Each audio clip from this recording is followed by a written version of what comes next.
And that's where they like to dump. Or they bring it to my property. Here you go. Oh, that's a good idea. I'll put a little sign there saying, knows the worst. deliver your junk to turn it back. Oh, yeah. And I was I around when it first came out. That's probably way before You guys need a taller fence. because I think I was like That, 10 or we 12 need years old. gates at the entrance and my company's like, Right, you ready? That costs money to fix. Good. Get started. Let me tell you. Wow.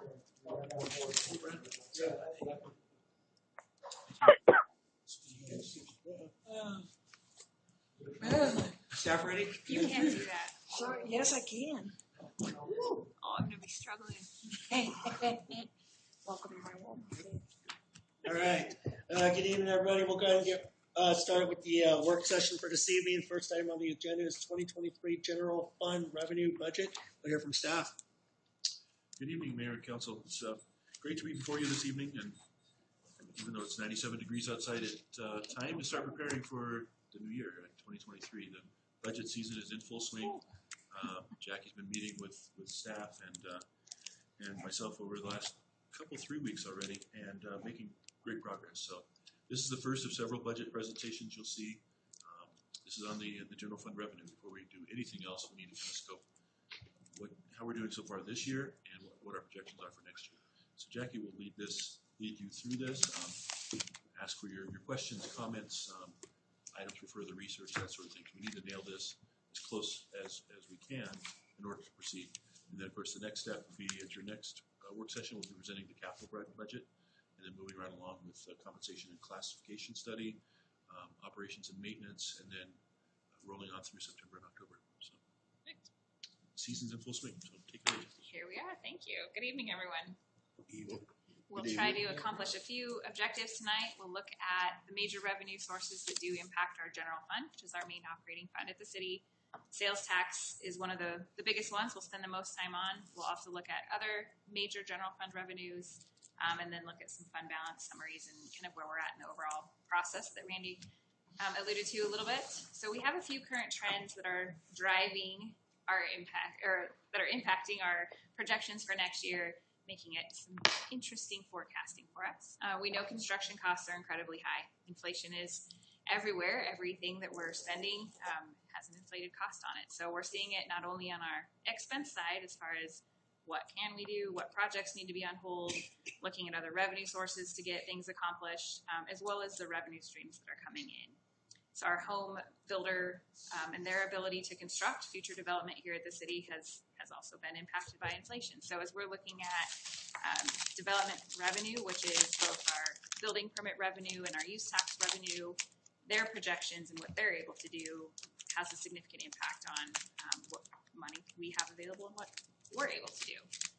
We have a few slides here shortly to talk more in depth on our sales tax projections, but sales tax does make up over 50% of the general fund revenue. Through May, we've been seeing really good collections. So really good news to start off the budget process. We are up over 2021 year-to-date actuals. We're up over 2020 actuals. And we're actually up over 2019 even. So we continue to go back to 2019 to see, have we fully recovered? Are we still seeing some residual economic declines from all the fun that the year 2020 brought us? And we are. So we're very happy to share some of those results with you. Some of that, though, is inflationary driven. So if prices are high on everything we're buying, that has an effect of our sales tax as well. We know that as we're hoping inflation doesn't last forever at this level, there's a revenue decline possibility of that too. So the future planning piece is really what's critical right now. We're trying to do our best to create a cautious, realistic, achievable budget for the city, not only for 2023, but for, at a minimum, the next 5 years. So we know every day we're hearing the buzzword of recession a little bit more. A lot of studies indicate that we are entering into recession. Some areas of the country are just beginning, some are a little further in. It is appropriate for us to anticipate some economic decline. So the budget that we are presenting tonight on the revenue side does have some cautionary factors included in it. As we look at sales tax, again, this is just for the general fund, fairly good upward trend from 2019 through a 2024 budget glance. Our 2023 sales tax budget for the general fund is just over $10 million. It's a really neat round number to be achieving and to be forecasting in next year's budget. You'll see in those blue squares above, we are ahead of every year through 2019. We were about 3.7 million through May of 2019, 3.5 million in 2020 as we were just starting to see some of those economic impacts hit. We did see more of those declines through the year 2020. So May of 2021, we were at about 3.3 million. Through 2022, results through the end of May, we're almost at $4 million. So really great positive collections, really great trend that we're seeing there. We know, though, that not all of these will last forever, and we know that money that comes in certain sectors of our sales tax industries may not be appropriate to forecast in entirety in future years. So our budget for next year in 2023 is just a little more than $10 million. We're projecting just 1% ahead next year from where we're at 2022 projected, which, if I didn't say it out loud, we should also exceed budget as well as the prior years for sales tax revenue. We do look at all the various categories of sales tax revenue as we're doing this large calculation. That $10 million number isn't an easy one to arrive at, and staff takes a lot of time and dedication to go through trends, every single industry and businesses that make up some of our various categories. So we do continue to anticipate some growth into next year, which is also still good, knowing we have potential recession impacts that we need to be cautious of. We're projecting just modest growth in our base and our storefront retail collection categories, those two categories, of about 2.5% next year over what we're seeing currently. We're trending a little higher than that, backing off slightly in next year's projections to arrive at that 2.5%. We're seeing flat, or projecting at least flat collections in our convenience stores and fuel stores, hoping that the levels we're seeing today can continue to next year, not showing any huge reason for increase or decline there. Our motor vehicle and utilities sectors are collecting quite well, showing a large amount of revenue for us. A lot of that motor vehicle is driven by high prices of everything we're buying. We're showing a 5% growth over the current 2022 collections moving into next year. So that's also one of those that we hope is achievable, realistic, and not banking too much on that. It might be higher than 5. 5's more of a comfortable level there. Restaurants are seeing a current 4% growth in the year 2022, so we're hoping that continues for next year. One that we spend a lot of time looking at in lots of different areas is our industrial collections, and it's one, as council, we've heard lots of feedback in prior years. We don't want to put the city in a position where we're overly reliant on what should be one-time revenue coming from oil and gas industries. And as a reminder, we do get sales tax on either deliveries to production locations or sales here in Evans from some of our businesses that service oil and gas producing companies. So those supplies and equipment are taxed for Evans. We are recommending that we only show 50% of our projected revenue for next year. And 50% of that projection revenue puts that at less than $300,000 of revenue. And for some comparison, that's just 1.5% of our total general fund revenue in that industrial category. We know money will come in. Even in the worst of times over the last 10 years, we've received close to $300,000. In really good times, that's increased by $1 million. But even that $300,000 is something we've been able to achieve in every one of these years that we've tracked it as a separate category. So again, something hopefully realistic and achievable there. Our online seller category of businesses is one that we are really excited to talk about. We continue to see double-digit increases month over month, year over year for those deliveries into Evans. We continue to work with businesses on an informational standpoint, help to gain compliance everywhere as we can to let them know those are Evans addresses, those are Evans zip codes. You need to remit sales tax to us. We've had great success there, and there continues to be a larger number of businesses that are remitting that category of sales tax. So it's very exciting for us. There's a potential of 15% increase for that to continue next year. And for some relativity there too, That will put the online seller category of sales tax at $1 million for next year. So quite a bit. We do also keep our storefront projections consistent with what we anticipate to receive from Greeley in the sales tax share that we have with Greeley on the businesses that are set on the line of demarcation. That has proven to be a fairly successful benchmark for those businesses. So again, about $10 million of our general fund budget, which is half of our general fund.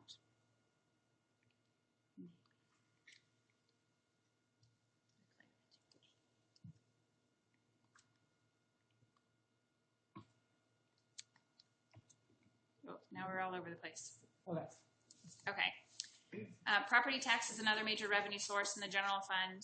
We are projecting a 3% decrease in 2023 from our current projected property tax revenue. So there has been recent legislation that will reduce the assessment rates that are applied on property values that result in the ultimate property tax that the city gets. We have seen over prior years some volatility in this category as it relates to oil and gas production as well. Oil and gas companies self-report each year the value of their production. We then get property tax on that in that subsequent year. So we wait for information from the county on what those indicators might be. We anticipate getting something from them later on this month. And if that information varies much more than what we have set in the budget for next year, we'll adjust that going forward. But about $754,000 is in next year's budget for property tax revenue. Another major category is our facilities rental recreation fees. So I've spoken with both of our managers in the facility and recreation departments, and they're happy to report that we're getting back on track towards that 2019 level too, that we're striving to get back to in many aspects. Our youth sports and team sports programs are in full swing. The programs like our summer camp program was extremely successful this summer. So a lot of those are coming back, which is really, really great news. Staff's been working really hard to get those back online. Some of our larger party events are coming back as well. Some of our sponsorships lagging 2019, understandably so, but staff's working very hard to get those back on track too. So we are projecting a very normal 2019 level, if not pulled back a little bit in some respects, just to be realistic on things like sponsorships. Development-related revenues we talked about and some of our key assumptions there. And you can see in this chart it kind of swings fairly dramatically from year to year. Last year was the first year we took an approach to smooth this revenue source. So what we do is take a 5-year snapshot of all of the developments that we anticipate coming in that are in a fairly promising stage of approval. We look at the number of units. Community development staff does a very detailed calculation of valuation of the buildings and what the various fees are so that we have a good basis to project. We assume only 75% of those units coming in, and then we average those over 5 years. So what that helps us do is create a sustainable level budget in the 5 years rather than anticipating huge $1 million swings one way or the other depending on what subdivision may come online and when. It also gives us some flexibility in terms of timing. So the 2022 figure is very, very high. They're almost $2 million.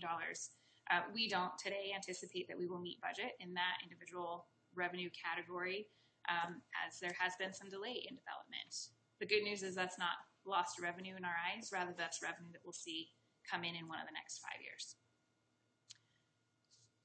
Court and police fines is another really big one. So staff's been working really, really hard to get enforcement to the level that they would like.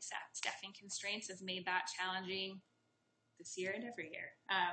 But Chief and his staff continue to work really hard. Some recent improvements have seen that revenue uptick as well with dedicated traffic officers, which is great. That has an impact not only on our police fines, but also court fine revenue as well. So we're hoping that next year comes back to kind of that pre-pandemic, economic decline level as well. So as these are kind of chipping away to get to that level, it'll really set us up for some upward trajectory for future years. As we look at the general fund in total, both revenues and transfers in from our enterprise funds, our 2023 budget is about $18.1 million. That is a 4% decline from the 2022 projected. Again, in that 2022 number is maybe some development revenue that we may not see. We're pulling back on interest earnings next year that we don't want to be overly reliant on interest rates coming back so quickly. And we have a couple of DOLA grants, for instance, that are in the 2022 number that are not in 2023. So not all of that decline is necessarily declining economic activity, but just factors that impact one fund versus the other. And in case anyone's wondering why it's flat to now, I have taken out ARPA money out of it.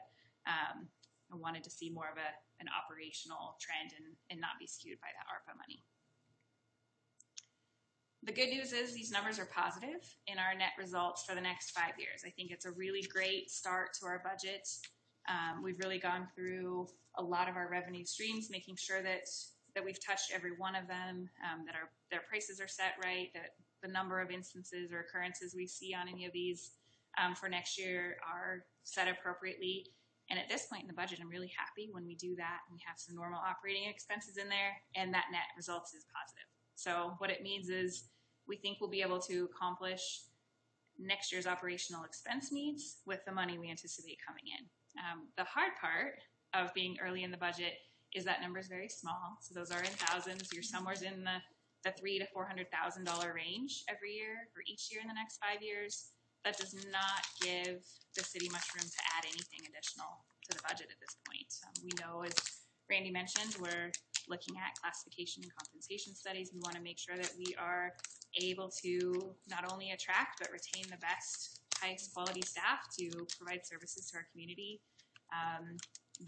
That number will be impacted, I'm sure, with the results of that study. Also looking at if there's staffing needs for any departments or contractual needs, cost inflationary pieces. We'll have to see what we can accomplish out of that number for next year. But it is a really great place to start. Our ending fund balance, they're very healthy, also increasing every year in the next 5 years from about $13 to $14.5 million. So the city's in a very stable position, very good positive trend in the next 5 years. And now it just begs the question, what else can we do? So our leadership team is currently reviewing those needs from departments. We've asked department heads to gather what their major cost increases, things that they need new or different for next year to provide services the way that we are today, or new services potentially for future years. We'll be looking at those compensation and classification studies, and that will be brought to council in early September. And we'll continue to balance all of these things: highest priority capital, highest priority needs, and what our budget can afford to pay for. As we continue to get more information from Weld County, for instance, on property tax, or if development assumptions change, if sales tax assumptions change, this revenue budget will be updated as we know more. So very, very likely the next time you see a budget with a 5-year summary, that revenue number will be slightly different. If there's something major, I promise I'll let you know. I'm sure there will be some increases and decreases of the various things, but we'll communicate back.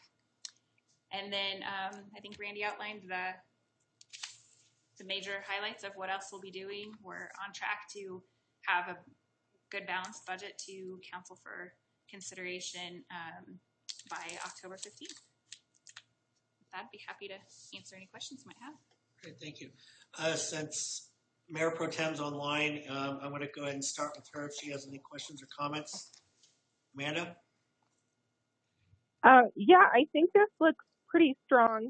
My only question, Jackie, is on the online sellers and the continued increases in revenues that we're seeing.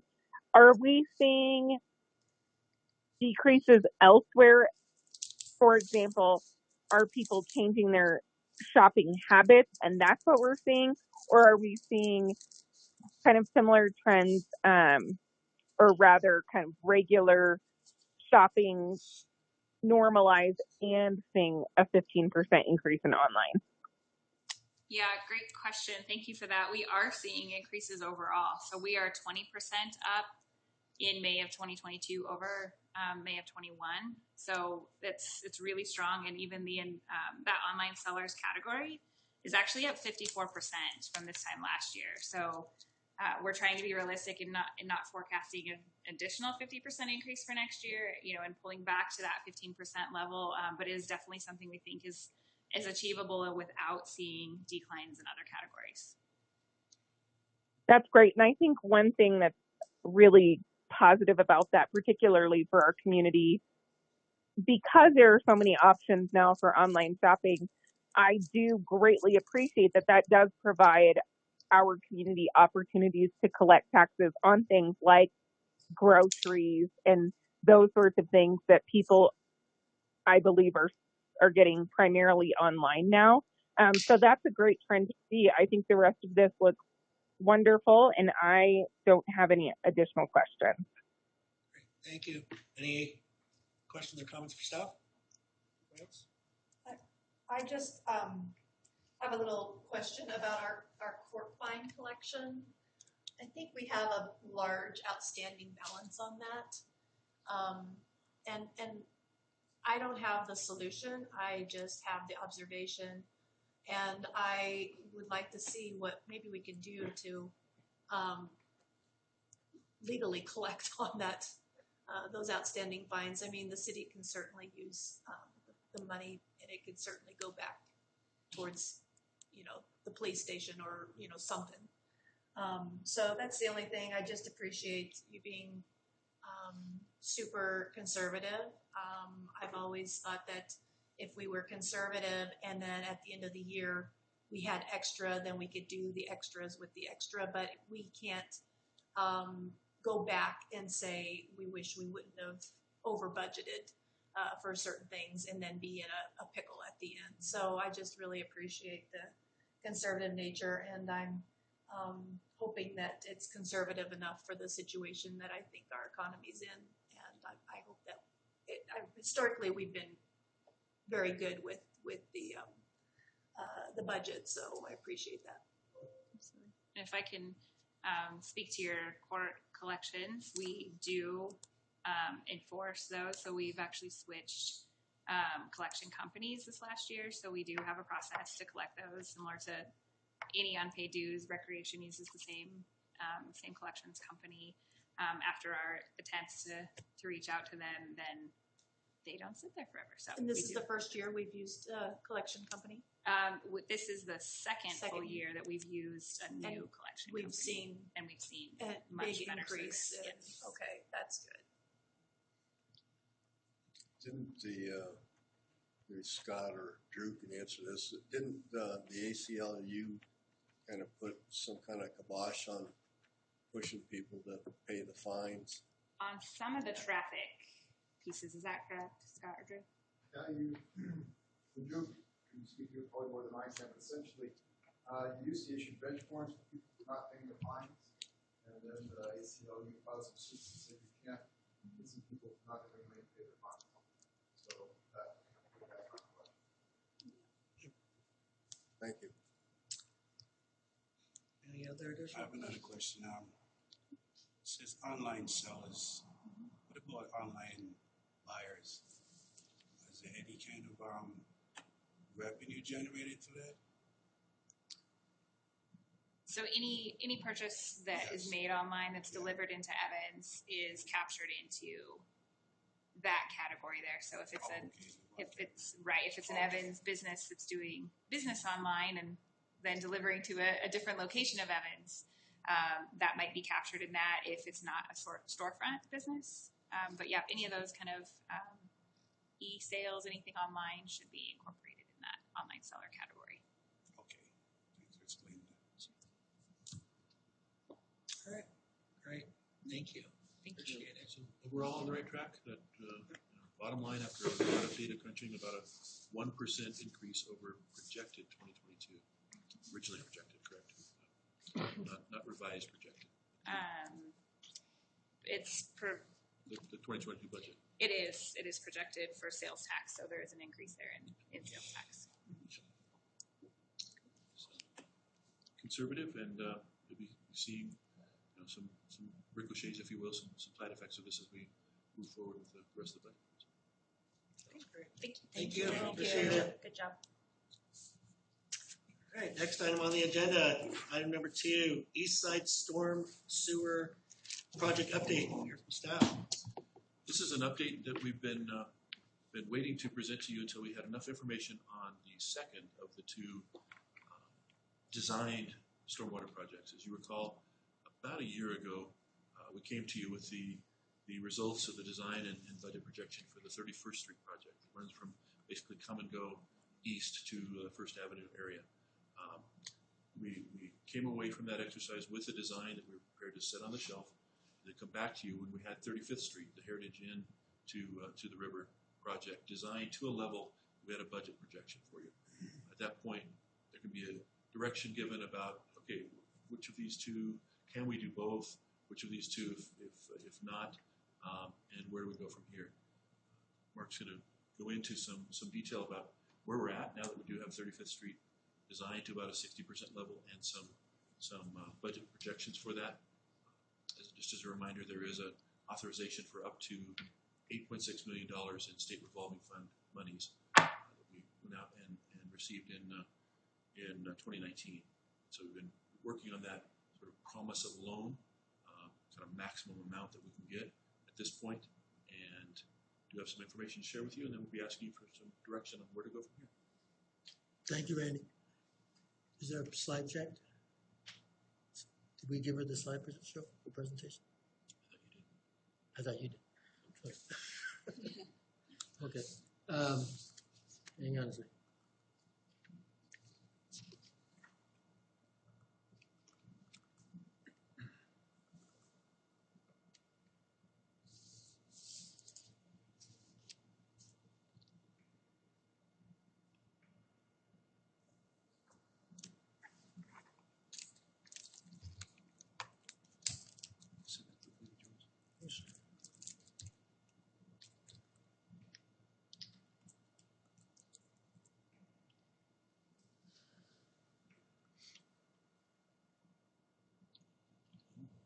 Yeah, it's going to take a while. So I'll talk while I'm doing this.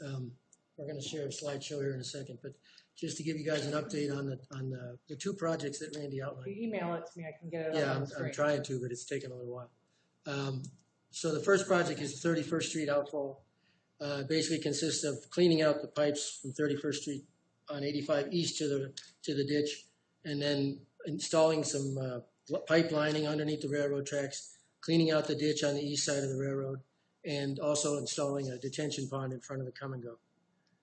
This is going to take a while. So that was the first project, and that was the project that Randy mentioned we already got a cost estimate for back in 2021, June of last year. Second project consists of essentially almost a mile of storm sewer installed from the Heritage Inn on the west side of 85 across the highway underneath the railroad and then east all the way to First Avenue. So that was originally priced out using kind of a consistent pipe size at the conceptual level when we applied for our monies with the state revolving fund in 2019. So that, like Randy said, we did the first project, we got costs, we did the independent cost estimate to verify that the costs were realistic.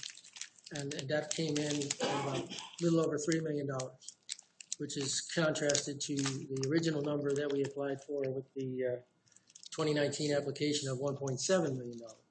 Now, yes, the project scope had expanded, but we didn't anticipate $3+ million versus 1.7. So that's why we put that project on hold to allow us to get a feel for what the other project would cost, the 35th Outfall, which we knew was going to be more expensive because we had anticipated that one in the $7 million range. So the total being about $8.6 million, which is what we applied for and received from the state revolving fund.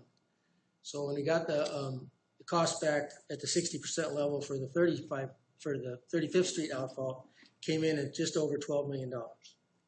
There's several reasons for that. The biggest reason is the pipe went from a consistent round pipe of about 5.5 foot diameter, 66 inches, to a mixed bag of 66-inch pipe, 2x8 culverts, dual 2x6 culverts, dual 48-inch steel pipes.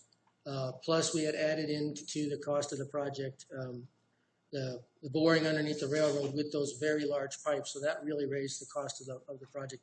That, along with inflation since 2019, really bumped up that price of the project substantially. And this is really not gonna, can you get it up? I wanted to show you pictures so you can see it a little better, but sorry about that. So at this point in time, we know that the total cost of the two projects is pushing $15 million versus the $8.6 million that we have in potential loan from the state revolving fund. We've talked to the state, the CDPHE, in a couple of conversations, and I had another follow-up conversation this morning. And they understand that we're not going to be, able to do both projects with the $8.6 million. And what we're trying to do is maximize the use of that $8.6 million to use it all and get as much project done as possible, so that we can ultimately build both projects when the monies are available. And those can come from potentially other sources, both internal within the city funds and also external monies that are out there on the grant level, or again, possibly additional loans. So in your packet, there's three options presented. The first option outlines the ability to build the first project completely, design and complete the remainder of the second project and take it from 60% to construction level drawings, but only build a portion of the project. And that portion that makes most sense to me is to build the piece underneath the railroad tracks, because it would be an isolated system. It gets us out from under all the railroad permitting, which is going to be required no matter what we do. It has the least amount of infrastructure conflicts that we have to deal with in terms of relocating things. We've worked around pretty much everything in the vicinity. But it is more expensive because we're going underneath the railroad tracks. We have to require the railroad flagging and all that stuff during construction. But it would make the most use of that $8.6 million. And then the remainder of the project, east and west of the railroad, could be put on the shelf while we, in anticipation of additional revenues through the stormwater fund and potentially another source of revenue in, say, 3 to 4 years to complete the rest of the project after we, and when we bring it off the shelf, obviously, we're going to double check and make sure that Atmos or Comcast or one of the other utilities hasn't put something in that alignment that would conflict with design. And I've already reached out to them as part of the process and say, hey guys, we might put this on the shelf, but if we do put it on the shelf, I want to stay in touch with you guys on whatever you're doing on 35th Street, east and west of the railroad tracks, so that if you do put something in the ground, work with me to put it out of my way, so when we come through, we can just dig through and not mess with anybody else's infrastructure. The second option is to just build the phase one project, the 31st Street Outfall, build it in its entirety, complete the design, and then just put the whole project on the shelf. But that means returning a bunch more money to the state revolving fund, or in this case, not actually taking that money from the state revolving fund. So it's not a black eye if we do that. We've already confirmed that with CDPHE, that it won't impact our options or our ability to borrow more money from the state revolving fund in the future. So that if we did that, it does get us one complete project, which benefits the intersection of 31st and 85 and reducing the flooding that's happened there in the past. And we have one complete done project, but just the other one's put on the shelf for a longer period of time. The whole project would be. And then the final option would be to generate the money internally, which would involve significant rate increases on the stormwater side. I think we're doubling what the current stormwater fee is in order to pay for the project. And that's my least favorite option. And obviously, I think it'd be most people's least favorite option to see your stormwater fee doubled. What I'm recommending is that first option where we complete the 31st Street project, get the ditch cleaned up, get the pipe lined underneath the railroad tracks, because if you saw the pictures, there's some pitting in that old pipe, and that pipe is 60 to 80 years old. It needs to be lined. It extends the life substantially without having to dig up the railroad tracks, which would be very, very, very, very costly, if not near impossible. And it also gives us a much better storm sewer to take all the flows that are coming off the west side of the highway, north and west of the intersection of 31st and 85. Thank you. Thank you.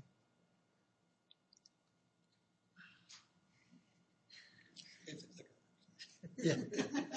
Go ahead, stand up. It's my big head in the way, and that's probably what it is. Okay, so this, as I told you earlier, this is the overall project. The upper project is the storm sewer on 31st Street. The lower one is the 35th Outfall. And as you can see how that alignment goes all the way across, and it's about a mile of pipe from west to east.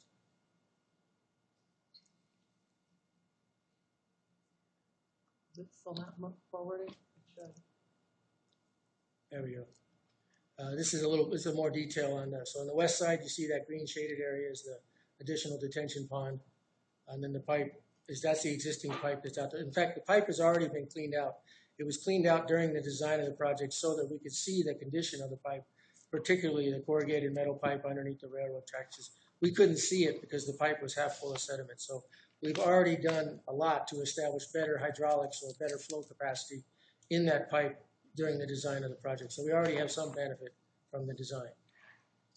And again, this is a little more blow up of the railroad. This is from the original 2016 drainage master plan from Miller. But we're going to bore underneath the railroad. We are going to open cut the highway, and CDOT's already agreed to that part of the project. And that allows us two benefits. It gave us a little more risk aversion in terms of road settlement because of the soils underneath the highway. It also allows us to potentially put the storm sewer and our water line in the same trenches and get across the highway with two different utilities in one project. And this is where we're at right now, our 60% plans for the Heritage 35th Street and our cost estimate of over $12 million. And then the 31st Street's on hold at the moment, like I said. This is what I would like to build as far as option one. What we're looking at is, and I don't know if this works without the screen, but from west to east, that angled portion of the pipe goes across the railroad tracks and connects up on the west side. It's entirely or almost entirely within the railroad right away. We did have an option 1A, but we've kind of taken that off the table, and that was to construct the critical items of the 31st Street project. The most critical being stiffening up that corrugated metal pipe underneath the railroad, because that'll extend the life of it for quite a long time, and then cleaning out that ditch so that the water can get out of there a little easier and fix some erosion problems. And then these were the options 2 and 3 that I talked about. Complete the 35th Street design and put it on the shelf, and then construct all of Phase 1, Project 1, or 31st Street, and then return some of the money. And then obviously option 3 would be to borrow more money, but would require a larger rate increase. And then if you have any questions, I'd be happy to answer. All right, well, if anybody has any questions or comments, we'll go ahead and start with Mayor Pro Tem, if you have any.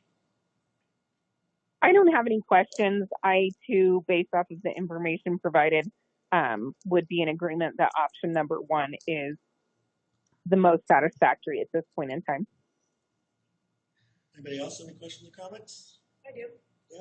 Since I live over there and I've seen this drainage issues for the past 30 years, I've got several questions. One, tell me again what the storm drainage, what the drainage drains into on First, where it goes on First Avenue.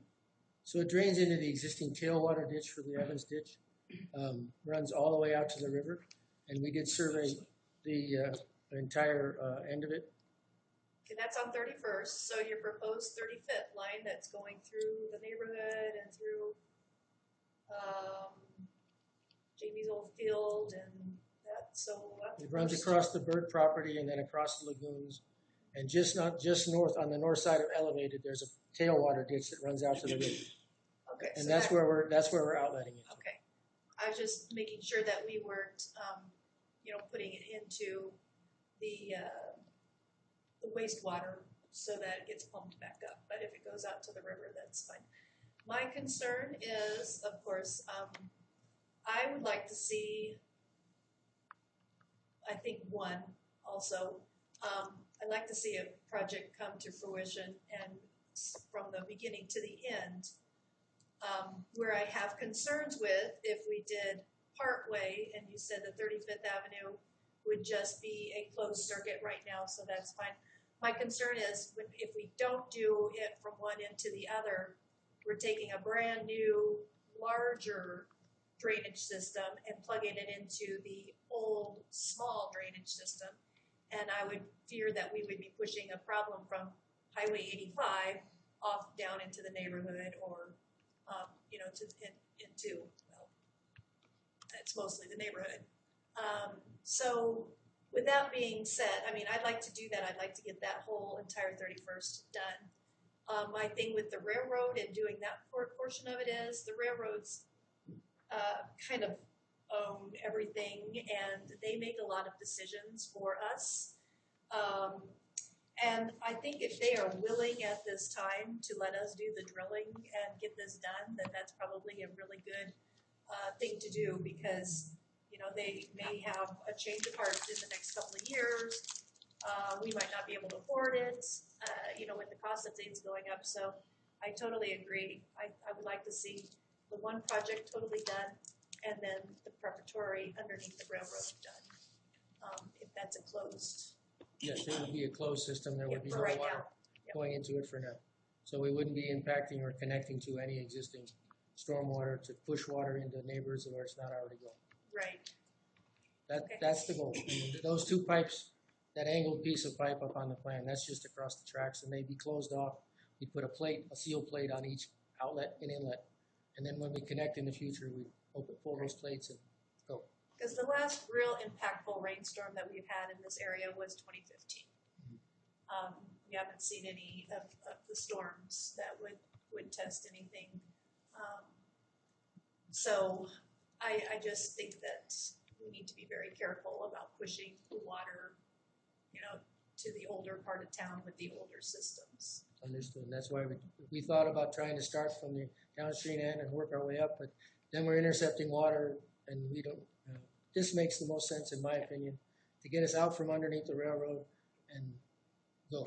One whole project in the prep of the railroad. Thank you very much. That's my vote. And then, just to be clear, Mark mentioned the trenching that's necessary across the highway. That would not be That would included not here. happen. So we need to connect to the west and then further to the east. But this takes care of the most difficult, the most costly part of the project. Gets it out of the way, so as revenues then become available the next 3 to 5 years or so, can proceed and finish that project. Any additional questions? Yes, I have a question. We say we have lines that are over 80 years old. Mhm.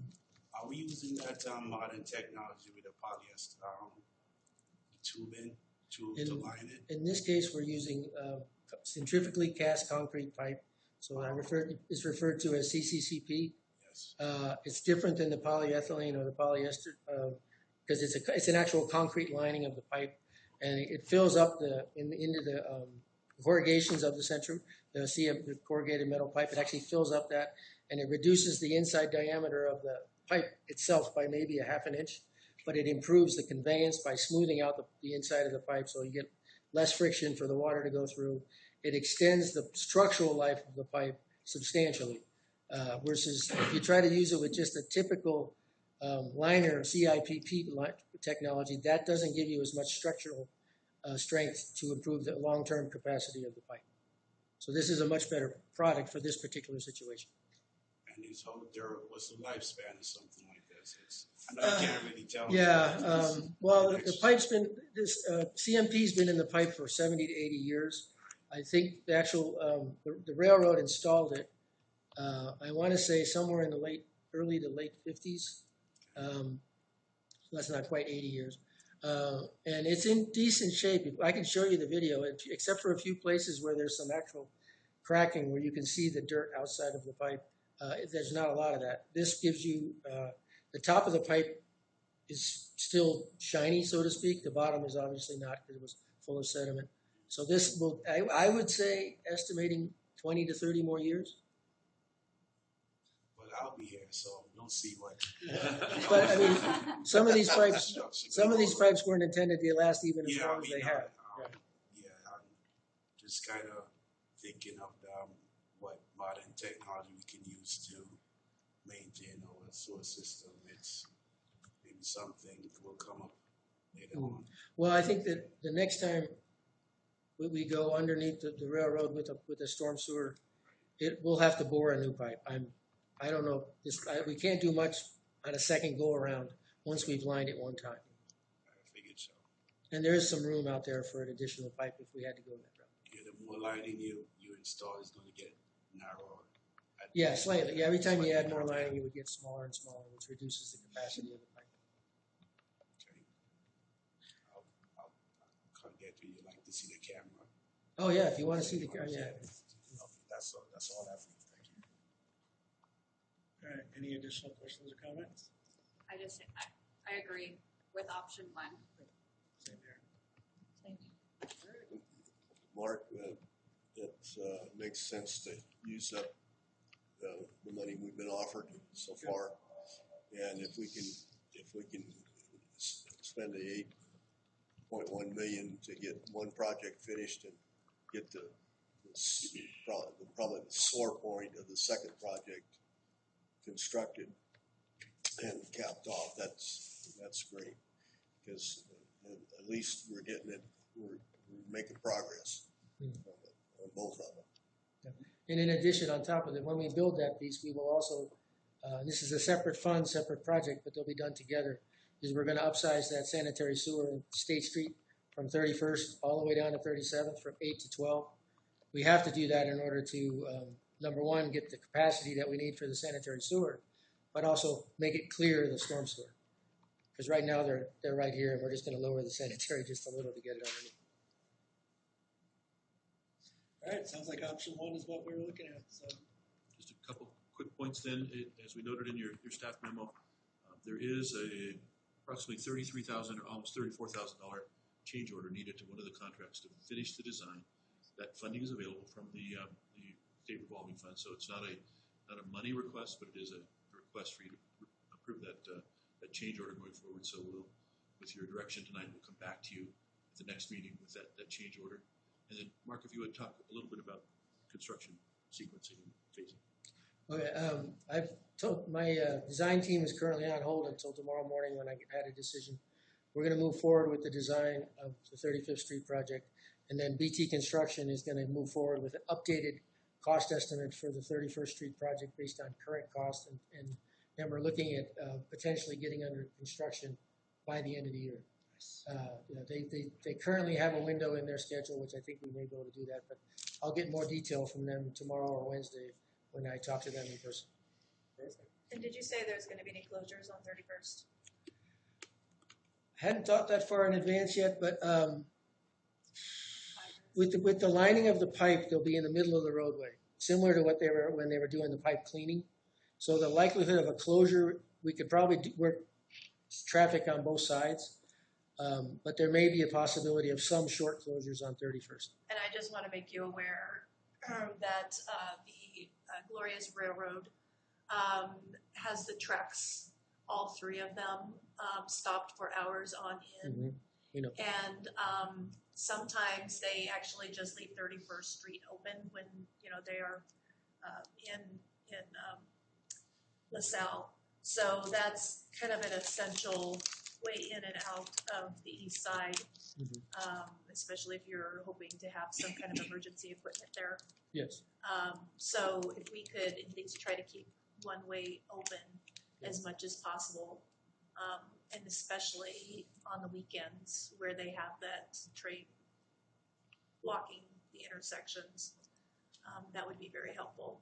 We always coordinate with traffic control with the police and the fire before we even get started. Okay. But like I said, since the lining of the pipe will be set up similar to when they had the truck backing out the line, they'll be right in the middle of the lane. They'll just cordon off that center area, and then traffic will be able to go around. They'll have flaggers on both sides to make sure that the traffic knows which way to go. That'd be my first thought, but we'll work out the details on that and make sure that the chief and his crews can get through if they need to in an emergency, and the fire department can as well. Yeah, because we have to go all the way around. Yeah. We have to go first, I've done it a couple 22nd and everything. And if it was just an occasional thing, it'd be one thing, but it is every single weekend. This happens for sure. So Stop for an extended period. they're stopped for a very 1 to 2 hours. They're stopped there. All of the intersections are blocked. So you get to tour really to go around. Yeah, we have to go all the way around. Yep.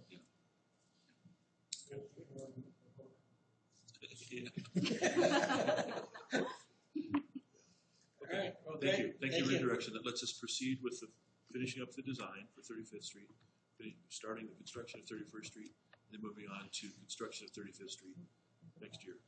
Yeah, we would plan for construction in the winter most likely. Great. All right, thank you. Thank you. Thank This you. is very helpful. All right, next item is going to be council discussion. And what I have for council discussion is we have our representative from Baker Tilly here, along with Julie Rader, that's going to kind of give us a little brief overview of the interviews and ask for any questions or feedback we may have to give her in order to put in the brochure that's going to go out for the advertisement, hopefully later this week or the beginning of next week. And while they're setting up, I did select our finalists, semifinalists and finalists, staff members that are going to help us participate in that. And it's Jackie, Allison Chief, Mark, Efren, Rodriguez, and Scott Crow. So they're going to be helping us out in the selection process going forward. Hi. Well, thank you, Mayor. I'm pleased to be here in Evans. I've met each of you virtually, and it's great to be here in person. And I've had a delightful day with your staff, talking with them one-on-one. Met with Mr. Neal this afternoon and had a tour, which all were just very good information for me to hear and for me to experience Evans and really get a sense of what Evans is about and what you're looking for in your next city manager. So what Julie passed out before you is the timeline of our path forward, so to speak, and I just want to go through that quickly, if that'd be okay, and then talk about next steps that are forthcoming. So our recruitment process essentially has 5 tasks. We're in the project kickoff phase right now where we've completed all our interviews. We are working on the draft of the brochure, and we'll have that to you by no later than a week from today. I'm hoping to get that to you a little bit earlier once I get back to the office. And then we'll begin our outreach and marketing. And we set aside 30 days for that for minimum so that I can talk to folks who have already expressed an interest to me in moving from their current locality, but for us to do our outreach. Then tomorrow what I'd like to do is forward to Julie to send on to you the talent and management style assessment. And what this is whereby each of you sit in front of a computer and complete a survey that's going to take about 30 minutes or so, where you identify the leadership and management style and traits that you'd like to see in your next city manager. And what I do here is aggregate your results and use your results as a comparison against the finalists. So I'll talk about that later on in the process. But what my goal here is to give you several different data points for you to consider when you're evaluating candidates. Certainly I'm going to bring you candidates that are experienced and have the skills to be able to do the job. This component will look at fit and how the finalist candidates will fit with what your desire is for their style. So once we receive the application materials over the next 30 days, I'll ask the most qualified candidates to complete some additional tasks. One is respond in writing to some questions that we develop that will, again, be created as a result of my conversations with you and with staff to see that what their experiences are or what their approach might be to different areas that are important to Evans. And I'll also ask them to participate in a video interview where they put themselves in front of their computer, they have time to practice, and then the first question appears on the screen. They have about 30 seconds to make a couple of notes, and then they have up to 3 minutes to respond to 3 questions. 3 minutes per question, rather. And what this does is see how they speak extemporaneously. Oftentimes we're on the dais, and you're asking them a question, and how are they formulating their thoughts? And so that's what the purpose of that particular exercise is. So when I meet with you again on September 16th, you will have received when I meet with you again on September 20th, you will have received a semifinalist report, which contains the candidate's cover letter, resume, their written responses to the questions, and then you'll be reviewing their video interview. And so you have a weekend to review the materials for about 10 candidates, and when we get together on the 20th, my hope is that you will have made a decision about which candidates you'd like to bring forward for an interview process. And we'll have some discussion about those candidates, and you can talk with your colleagues about why you think certain candidates should move forward. And that's what our focus will be on the 20th, so that we can be prepared for virtual interviews on September 26th and 27th with about 4 to 5 candidates. Those virtual interviews will be about 45 minutes to an hour. I'll help you design interview questions for that process. But I'll host a Teams meeting, and we'll conduct virtual interviews on September 26th and 27th.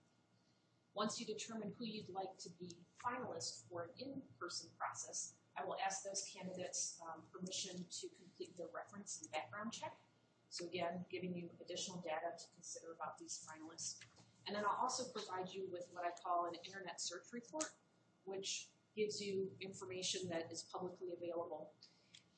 And I'll caveat it, which it's a World Wide Web, so there's a lot of stuff out there. I'm going to give you the big picture about the candidates and their footprint, so to speak, on the internet. And then right now, our plan is for the second round interviews to be on October 20th and 21st. And the concept is that the first day would be a meet and greet by invitation. You'll determine who is going to be meeting the candidates, and that there will also be a panel interview with staff, as the mayor mentioned earlier, and then a panel interview with city council. And this panel interview with city council will be on the second day, and followed by deliberations for you to discuss those candidates and see if there's a candidate you'd like to move forward for an offer and then negotiation. That's the high-level view of what we're going to embark on together, what we've already embarked on over the next couple of months. And I'll be happy to answer any questions that you might have. I know I went through that kind of quickly. I tried to talk about it with each of you as we met individually, but if there's anything I can answer. Amanda, do you have any questions or comments? No, I do not. Anybody else have any questions or comments they'd like to? I did want to ask, like, when we do have, well, I'm not sure which rate, but do we always also provide like information to the candidates of where, if they were to reside here, what our area looks like for them, like schools and all that information, so they can also make an informed decision? Because I think that's also important. If you have someone with a family, that might be a deal breaker for them. So if we can provide that information for them as well to ensure we can weed out people as we go. So we do a few things. One is in the position profile, we do an about the community section where we generally cover some things about schools, but it's that high level information. And so when we get to the point of candidates who are, so then we of course expect candidates to do some research on their own. But then when we get to the finalist stage, we can put together a packet of information that we can provide to those candidates, and I could work with Julie on what we want to include in that packet so that they've got additional information to consider about. As you alluded to, as much as you are interviewing them, they are interviewing you and your community to make sure that they want to be here and bring their family here and relocate and set roots in for a period of time. Okay, I think one of the biggest things that I mentioned to you when I spoke to you last week was, Evans is the growing community, and that's one of the things. We have a lot of things that we are accomplishing now that they're going to be a part of, and I want to really emphasize to them that I don't want them to come in and say, oh, I don't have a lot of work to do because most of the growth is already happening. It's going to continue to happen, and they're going to be a big part of that.